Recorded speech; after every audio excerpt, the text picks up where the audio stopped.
Yaa ilmaan Oromoo akkam nagaa jirtu? Warri dhiiga lafeen walitti nu jirtu. Isaan biyya keessaa biyya alaatittu. Isnaadha qabdu salaamtan too jabduun. Isheen hidda onnee xiyyaarraa madditu. Isheen hidda onnee xiyyaarraa madditu. Kanatti aansuudhaan waa xiqqoo dubbadha. Madaa wayii qabaa ofirraa dhoofadha. Qaata gadi obsee ittiin guggubadha. Dhagahumuu baatus ofirraa baafadha. Qaama fi qalbiidhaan mina dhageeffadha. Qaama fi qalbiidhaan mina dhageeffadha. Warri yaanni kiyyaa kallattii ilaallatu warra feesbuuk irratti waa poosti gootu shamarranis tahee dhiirallee haa taatu maraan ilaallatu kan gaarii hojjetu hedduu jira warri waan gaarii hojjetu kan bashannansiisaa barumsa nuuf laatu kan seenaa Oromoo kaleessaa qoratu odeeffannoo yeroo wanta itti jirtu kan nu biraan gahan akka isheen dhuftuun anuu hedduu beeka maqaa dhahuun taatu jazaan jara sanii jaannata haa taatu jazaan jara sanii jaannata haa taatu gowwaan adda jiraa inni duuban nyaatu akka namaa nyaataa akka harree yaadu suuraa namaa fuutee warri poosti gootu harka irraa murtee nama qaama guutu ija balleessitee nama si fakkaatu saree fakkeessitaa cubbuu hin sodaattu huccuu irraa baaftee qaama rabbi dhokse qullaatti kan baaftu dhiira dhalaa goota dhalaa dhiira gootu maaloo rabbii guddaa ofitti hin sodaattu hojii rabbii kennaa keessa yeroo galtu wanta sin galchini asii fachi laayittu bor rabbiin biratti gaafatamuu naftu deebii qopheeffadhu fokkataa fokkattu warri gocha kana keessa harka qabdu warri gocha kana keessa harka qabdu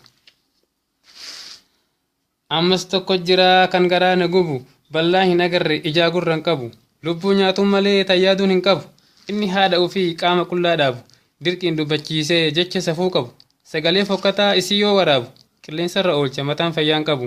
yeroo namni kolfee quba itti qabu haadha isaa tahuu inni quban qabu si haa qajeelfatu rabbi waan dadhabu si haa qajeelfatu rabbi waan dadhabu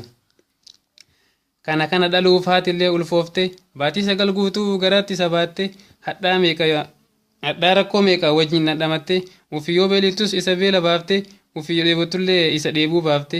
isa guddifachuuf bifa meeqa baafte eega guddiftellee yoom waa jalaa hafte isa barsiifachuuf kuftee wajji kaate waan qabdu gurgurtee biyya alaa oofte ilmi kiyya namaa gadi hin tahin jette akkasitti hedduu tan itti boqatte ilma rabbi qalbii itti kenne deette tuun immoo salphataa kana waliin xaarte isa qullaa dhaabu haadha isa dhalte dhageessiif himaa yoo gurraan dhageette dubartiin hundumtuu aateeti yoo beeyte dhageessiif himaa yoo gurraan dhageette dubartiin martumtuu aatiti yoo beeyte irraa of sirreessi yoo rabbiin sodaatte dhiira qofaa miti shamarranis hedduu tan qaanii hin beekne tan badii hojjettu isheen suuraa dhiiraa jijjiirtee fokkiftu isheen maqaa ilma namaa xureessitu yeroo ilma dhiiraa maqaa balleessitu abbaa fi obboleessa kee hin yaadattu yookaan ilma keetii kam ofii dhaltu ani ni qaanfadhaa waan baay'ee dubbatu rabbummaan si uume si haa qajeelfatu ammas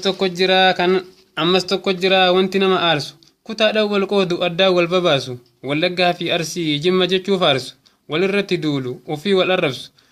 maaliif ulaa diinaa walitti buqqisu saba lafee tokko gargariif baqaqsu yeroo diinni keenna cimsee of ijaaru akka horii eegee ofirra maaxaru saba keenna arge kan ofii of jiru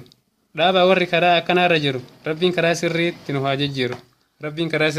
nu haa jejjiiru ammas kan na dinquu ajaa'ibni ka'e kamuma dubbadha kamuma dhiisaa kamuma haasa'e tan dhufiituun beektu eegee qaqqabadhu jetti sareen re'e mee waa'een faransaa maalin isin gahee qabeenyaaf siyaasan warri of danda'e dantaa ofii irratti yoo jarri waldha'e maaltu wal arrabsuuf jibbaan isin gahee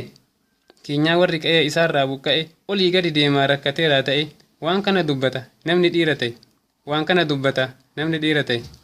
kunoo biyya teennaa waraabessi nyaate dachii teenna nyaataa addaan kukkutate waan kana dubbadhu eeganama taate faransaay maal goota biyya of dandeetti yoo asii lammii kee nyaattu afaan bante ati waan jararraa mindaa qabdu seete namnuu quban qabu gaafatti dhalatte usu jettee hin teettu afaan kee qabatte eega lammii keetii waa buusuu dadhabde baay'ee goobsi xaaher from Riyadh Saudi Arabia.